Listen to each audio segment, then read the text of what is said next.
Welcome to the Dark Mysteries podcast, where we tell dark and mysterious stories.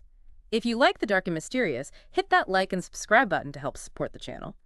I was looking into this really fascinating case, a mystery that's it's gripped people for decades now, the murder of Tupac Shakur. It's quite the story. Oh, absolutely. Tupac, just the name brings back the whole vibe of 90s hip hop, doesn't it? Totally. But he was, so much more than just the music. He was this cultural force, a really compelling actor too, and an activist, not afraid to speak truth to power. Born in East Harlem, 71, and then gone so young, just 25. Died in Vegas, September 96. It's still kind of hard to believe. It really is. And his influence, it's still felt today, right? Yeah. He's genuinely considered one of the absolute greats, one of the most iconic figures in hip hop. Oh, for sure. Those albums, Tupac Let's Now, Me Against the World, All Eyes on Me, and the Don Illuminati, The 7-Day Theory. They weren't just songs. They were, like manifestos almost. Exactly. Real statements. His lyrics, they were raw, tackling really heavy stuff, racism, poverty, violence, social injustice. He really connected with people, gave a voice to communities that felt overlooked. That bond was incredibly strong. Yeah, but his life, it was like this incredible high beam, but also full of turbulence, wasn't it? Definitely. Legal issues and that whole intense East Coast, West Coast hip-hop rivalry, which got pretty dangerous. It all just seemed woven into his narrative. And his murder, for almost 30 years, it was this massive question mark hanging over the music industry. Yeah, just endless theories, books about it, documentaries. It became almost mythical because it was unsolved for so long. Until, relatively recently, there's finally been a major development. A huge one. The arrest of Duane Keffe D. Davis. It's like, wow, this story isn't over. Okay, so Keffe D, tell us about him. Who is this guy in the context of Tupac? Right, so Duane Keffe D. Davis, he's a former member of the Southside Compton Crips. He's been around the hip-hop scene, known figure. And what's really significant is his name has popped up not just with Tupac, but also linked later on to the murder of Biggie Smalls, the notorious B.I.G. Wow. Okay, so deeper connections there, potentially. It suggests that, yeah, and this happened, September 2023? That's the one. Indicted for murder. And the prosecution's case, it seems to hinge on the idea that he orchestrated the whole thing. That's what they're alleging, that he was the, quote, on-the-ground, on-site commander for the shooting. And a key factor is that he's one of the last surviving people who were actually there. Who knows what happened? So what broke the case? What changed after nearly 3 decades? Well, prosecutors are saying Davis himself basically laid it out. He allegedly admitted his role, especially in connection to that fight earlier in the night. The fight involving his nephew. Exactly. His nephew, Orlando Anderson, or Baby Lane. Apparently, Tupac and his crew beat up Anderson, and this was supposedly retaliation for that. That fight seems to be the catalyst. Okay, let's paint the picture. September 7th, 1996, Vegas. Tupac's there for the Mike Tyson fight at the MGM Grand. Right, and he's with Suge Knight, the head of Death Row Records, a very powerful and often controversial figure himself. Always seems to be near the center of things. He really was. So after the fight, they're in the MGM lobby, and this guy, Trayvon Trey Lane, who's with the MOB Pirates affiliated with Death Row, he spots Orlando Anderson. Anderson, Keffe D's nephew. The very same. Yeah. And there was bad blood already.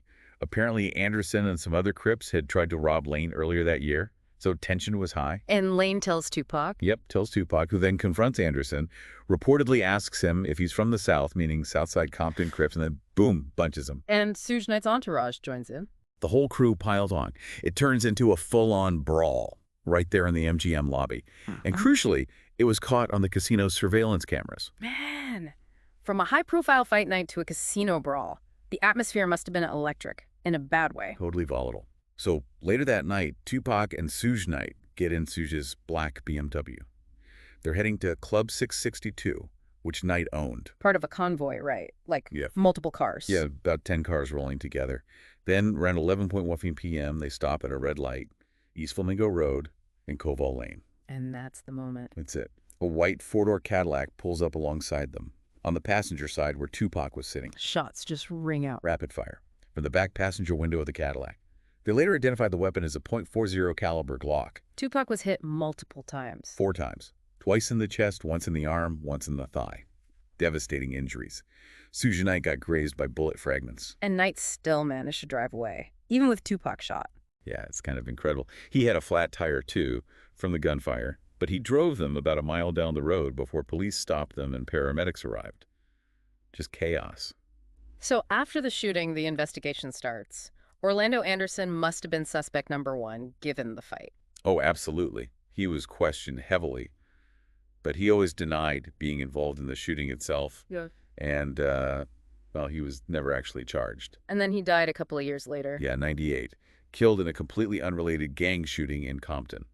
So, whatever he knew died with him, officially at least. Were there other immediate leads? I thought someone in the car behind Tupac saw something. Right, that was Yaki Gaddafi from Tupac's group, the Outlaws. He was in the car directly behind Suge and Tupac. Gaddafi apparently told police he saw the guys in the white Cadillac, possibly could even ID the shooter. So why wasn't that pursued more? That's one of the big frustrations, the big questions in this case. Accounts suggest the police didn't really follow up thoroughly on Gaddafi's potential testimony. And tragically, he was also killed soon after, wasn't he? Just a few months later, yeah, November 96. Killed in New Jersey, another potential key witness, gone. It just adds to the layers of tragedy and complexity. It feels like the official investigation just sort of stalled out for years after that. It really did, publicly anyway.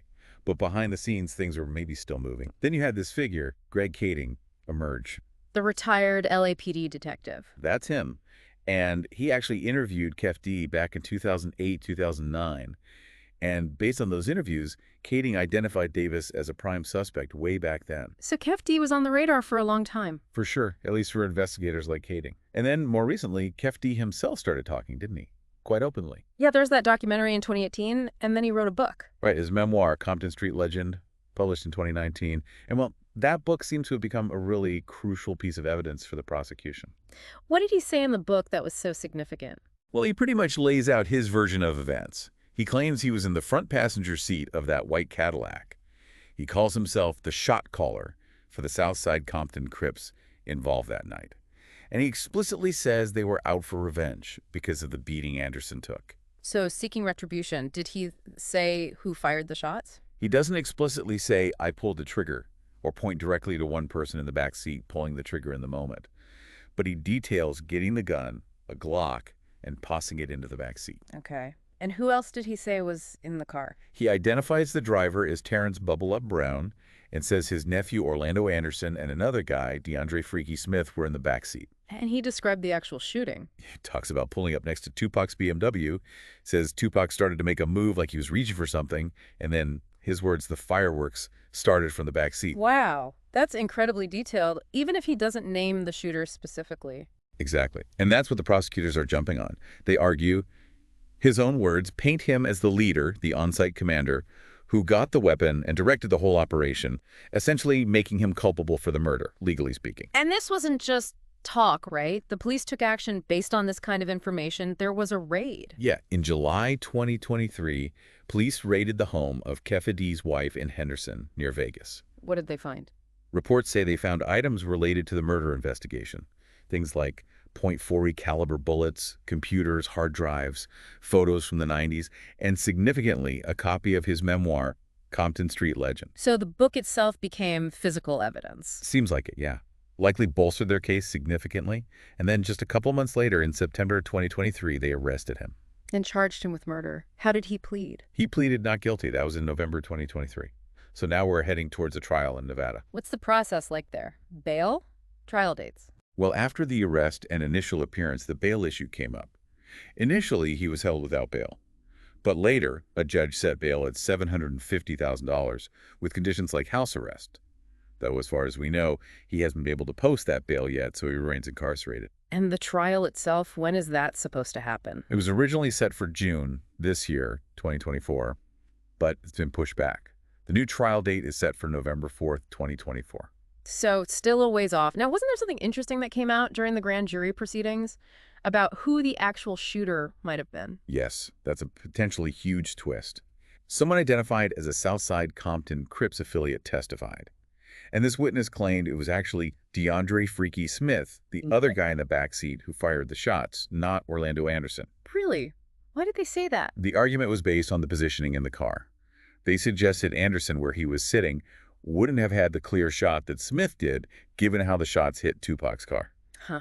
So that introduces another potential narrative, maybe some doubt. It certainly complicates things.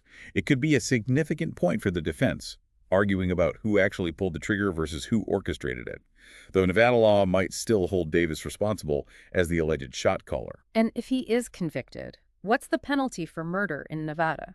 It's severe. The penalties range from life imprisonment, possibly with or without parole, all the way up to the death penalty. So the stakes are incredibly high. Man, the whole story, Tupac's murder, it's just this incredibly complex knot of rivalry, gang stuff, fame, violence, and just decades of unanswered questions. For so long, it felt like one of those cases that would just stay cold forever, a Mhm. permanent mystery. Yeah. But this arrest, Keffe D, it really does feel like a major turning point, doesn't it? Absolutely. It's the first time anyone's actually been charged in direct connection with Tupac's death Hmm. after almost 30 years. So the big questions are still out there, I guess.